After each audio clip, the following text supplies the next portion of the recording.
Today I'm going to be talking about one of my favourite topics, which is productivity. I'm going to share with you what my top 7 hacks that I have discovered this year are that I plan to take into 2025 to help make it my most productive year yet. So grab a cup of tea and let's dive into it. Tip number 1 is to be a chain smoker. To give you just a little bit of a behind the scenes look into my blog, my YouTube channel, and my podcast, I'm usually working weeks in advance to when any of that content actually goes live. I have content made even months in advance from when it actually goes public. And for some of the major projects that I work on, a lot of the time I am deep into my next project before any of that is actually live and is open to people to be able to provide feedback to. And this reminds me of a concept that I learnt in Austin Keelong's book, Show Your Work, where he talks about chain smoking. And he talks about the importance of being a chain smoker when it comes to keeping your motivation rolling. So for example, when you finish up a project or a major undertaking, be ready to make sure that you are lighting up your motivation for the next project. Just keep going, just keep moving, which is where this concept of being a chain smoker comes in. Which also links to a popular story involving the comedian Jerry Seinfeld, where a young aspiring comedian is said to have asked him what his tips would be to succeed in that space. And Jerry Seinfeld said it is simply to make sure that you are writing every day. If you want to be a comedian, you need to be writing jokes every day. And he explained that the way that he recommended doing this, which is what he would have been doing, is to have a giant calendar that has the entire year on it and have that on your wall. And every day that you write, you take a big marker and you cross out the day that you wrote on that calendar. And then you keep doing that for every day that you have written, every day that you have done the most important thing that you need to do to succeed in that space. And eventually those crosses start to build up and that starts to form a chain.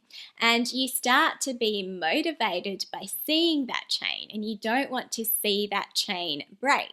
And that is where this idea of being a chain smoker can also be really useful, because you want to make sure that you are constantly not breaking that pattern. So when it comes to your own goals, ask yourself what the most significant thing is that you could do to progress your achievement in this space, and commit to trying to do that thing every day, to chain smoke on that thing every day. Or if you see this with a project mindset, try and get not too caught up in a project being finished and trying to sit in all of the celebration of that for too long, and just try and move on to what your next project is. My tip number 2 is to eat that frog. If you watched my previous episode on the 12 books that I recommend to power your productivity, then you will know that this is one of the books that made that list. It is the classic by productivity guru Brian Tracy. And this idea of eating that frog is something that he actually took from Mark Twain, who famously coined the phrase. And the way that Twain described this was that if you are going to eat a frog, eat a live frog, for example, metaphorically, then the best time to do that would be to do it in the morning. Because anything that you do after that time then isn't actually going to feel as bad as doing that thing. And then this transformed into a metaphor for productivity. So what is your most difficult, your hardest, your most important task that you need to do for that day? And instead of trying to get all of your small wins out of the way before you tackle whatever that thing is, start with that thing. and make sure that you prioritize it. Make sure that it's done. And when you start with your hardest and most difficult thing, it also increases your endorphins. It makes you more motivated to then progress with the rest of your day as well. But doing the most difficult or the biggest task at the start of the day isn't actually the most important thing. The most important thing is to actually pick the right tasks to be doing. So you need to have a really clear understanding of all of your activities and what is actually going to be that one thing that is going to progress you further towards your goals or what you're trying to achieve. In the book, Brian Tracy says, "Throughout my career, I have discovered and rediscovered a simple truth. The ability to concentrate single-mindedly on your most important task, to do it well, and to finish it completely is the key to great success, achievement, respect, status, and happiness in life." And that brings me to tip number 3, which is also inspired by Brian Tracy's book, Eat That Frog, and that is to think on paper. Thinking on paper will allow you to be able to work through your thoughts and your problems, but it is also going to help you to achieve your goals, to achieve what it is that you want for that day, in the short term, in the long term. And research has found that only 3% of adults are said to write down their goals. So imagine being able to, through such a simple task every day or through a period of time, to be in the top 3% of adults just by doing something that is that simple. But the way that Tracy talks about thinking on paper is a little bit different to, I guess, what most people would do day to day, which is just to write down their to-do list and to check things off from that list. He really talks about trying to make this a more multi-dimensional piece and, use arrows and check boxes and, create things that show the relationship between the different tasks. So this is something that I have really tried to take on, and particularly the more I have on, the more I find this task useful. And I mentioned in a previous episode that my to-do lists have started to now turn into what more looks like a flow chart, so I can see the relationship between the different things. And it's also more motivating because I can see that task as a milestone in a bigger picture. And the importance of writing things down as well also links back to a previous concept that I have talked about on this channel as well, which is called psychological ownership. And that's the idea that when you write something down or when you say it out loud, for example, then you start to feel a sense of responsibility towards that task or that action. And so by writing something down or thinking on paper, then you'll feel more responsibility, more motivation, more accountability to then actually go about doing the things that you need to do to achieve that thing. So before I get into the second half of my productivity hacks, I just want to highlight what is probably obvious to a lot of people, and that is that sometimes being overly productive can also have its toxic elements. I have definitely experienced that in the past as well. And I do think that this idea of slow productivity is also a really valuable and really interesting concept too. And there's certainly seasons of my life where I like to practice that, but in this upcoming season I definitely want this to be a really productive period.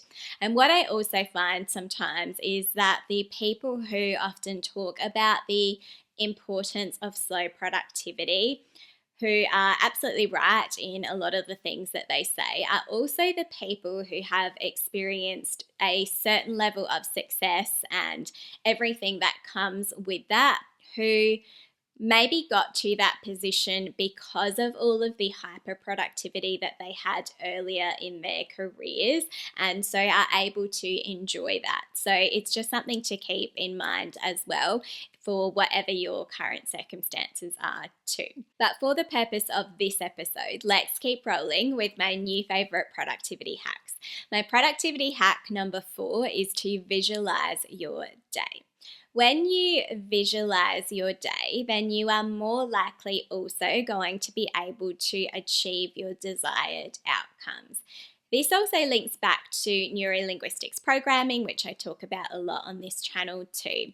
And as I've said, according to neurolinguistics programming, the mind can't easily differentiate between what is real and what is vividly imagined. So when we visualize in detail, then we are able to mentally rehearse in a way that allows our thoughts, our behaviors, and our actions to align with our desired outcomes. And this also links to quantum physics, which Joe Dispenza talks about in his book, Breaking the Habit of Being Yourself.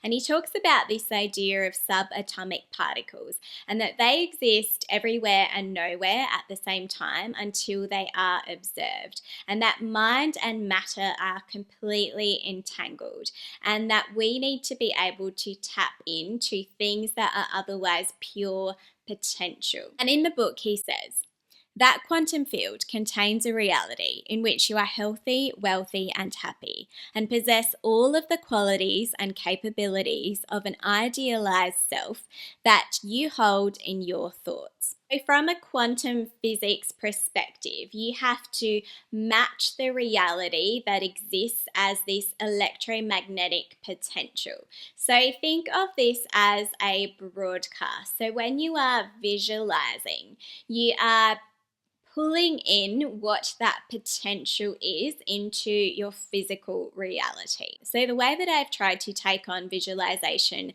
differently this year is to not just visualize my long-term future, which I still do, but also reverse engineer that into my day-to-day as well. So how do I want my day to look? For example, if I have a meeting scheduled, how do I visualize that meeting going the way that I want it to go? How do I visualize my emails coming into me the way that I want them to, or my text messages? How do I visualize, that difficult thing that I need to achieve that day actually going as well as I want it to? So what I found in particular as well is that if I'm feeling potentially more stressed about something that I have planned for that day, then I will make sure that I visualize that thing going well, which actually also links back to another concept in neurolinguistics programming relating to overcoming anxiety, and that is to picture the outcome of that thing. Picture that thing going successfully and what that will look like on the other end of that thing. My productivity hack number 5 is to have minutes of power. Now, if you have listened to my podcast before, if you have watched my YouTube channel, you know that one of my favorite productivity hacks is to time block. I love having focused long periods of activity on a particular task. But what I've tried to do more of this year is to focus on the value that lies in the minutes that I find in my day here and there. And this is not about allowing myself to be distracted from those key priorities. This is about making the most of those minutes when they come up. For example, if I have planned to do something for a particular period of time and I find myself having wrapped it up a couple minutes early, then I go to what the other priorities on my list were that maybe weren't as time consuming, and I try and tick off all of those things in the time that I have available until my next time block starts, for example. And it's really made me think about the value of not thinking in round numbers so much when it comes to a work day. So from the time that we are young, when we go to school, for example, we really start to think about things in really neat packages when it comes to time. And then we go into a workplace and meetings are usually set for an hour or half an hour. And then we lose so many of these opportunities to make the most of minutes here and there.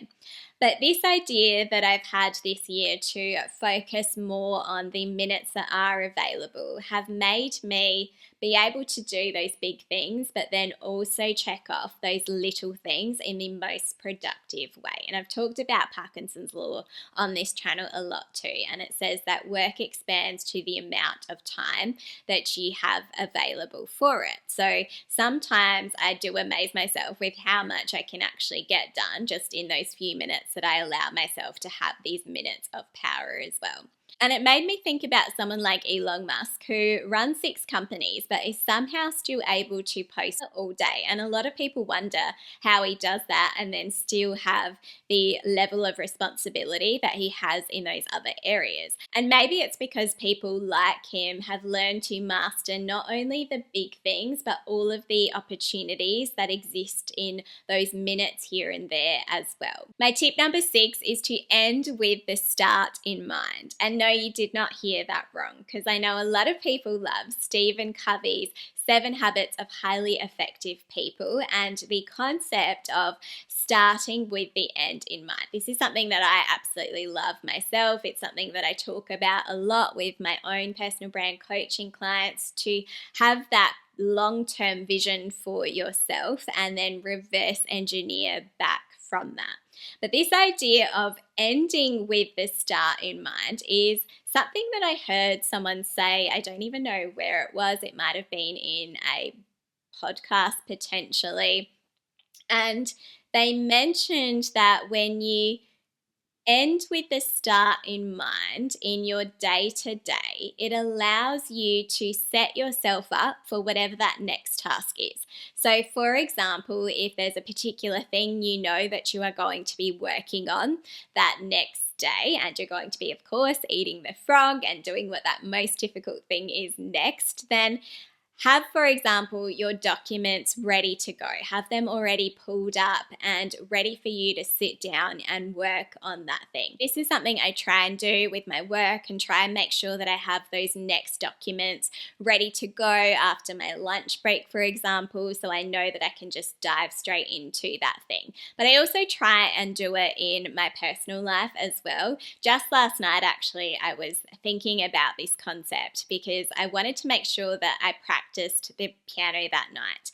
And I was about to jump into the shower, and instead of doing that straight away, I made sure that I set up my keyboard, I set up the music and everything ready to go, so that when I came out of the shower and I was feeling super relaxed and maybe potentially didn't want to practice the piano, that everything would be set up ready to go, that it would almost just be too difficult not to do that thing. It would just be too tempting not to. And I ended up having such a beautiful time playing the piano, and I'm so glad that I approached that task in that way. And it's almost like a concept that Brian Tracy talks about from a different perspective, where he talks about setting the table. And it kind of made me think that that applied to this idea as well, where whatever it is that you know you're going to do next, it's like setting the table to make sure that you are ready to sit down at that thing. My tip number 7 has probably become one of my favorite productivity hacks, but I've left this till last because I don't know if it is something that everyone is just so across, and I'm behind the ball on this one, but it is actually to learn keyboard shortcuts. And by that, I don't mean, the usual copy and paste and all of those, go-to ones that I imagine everyone knows. I myself have been doing those for a long time. I'd like to think I was somewhat quite savvy and quick on the keyboard. It wasn't until I was watching a designer on YouTube that I realized how much more I could be learning in this space. He ran, this big design company, and he was working with his staff, and he kept reiterating the importance of learning keyboard shortcuts. And he was so passionate about it that it got me really intrigued. And he said that when you learn the keyboard shortcuts, and you're able to move at a speed that is closer to the speed of your thoughts. And that really stuck with me. And when it came to me editing my videos, for example, I tried to learn what the keyboard shortcuts were that I wasn't aware of. And this took off not only minutes of time for me, but hours. So when you think about that added up in a year, that is days, potentially weeks of work. I then tried to apply this to other areas as well. So just even in my day-to-day typing as well, I started to pay attention to when it was that I was actually using my mouse, for example, paying attention to the most frequent things that I would be using, and then making a point to actually go and learn that thing. So again, this might be something that everyone does, but for me, being able to take my keyboard skills, something that I've done for my entire life, to that next level meant that it freed up my time to then use that time for other goals that I had as well. So it's not just about doing things faster, but then going, okay, what can I actually do with that time that I have available now? If you have found any of these tips useful, then you might also like the 9 previous life-changing productivity hacks that I shared in a previous episode. Thanks so much, and I'll see you in the next episode.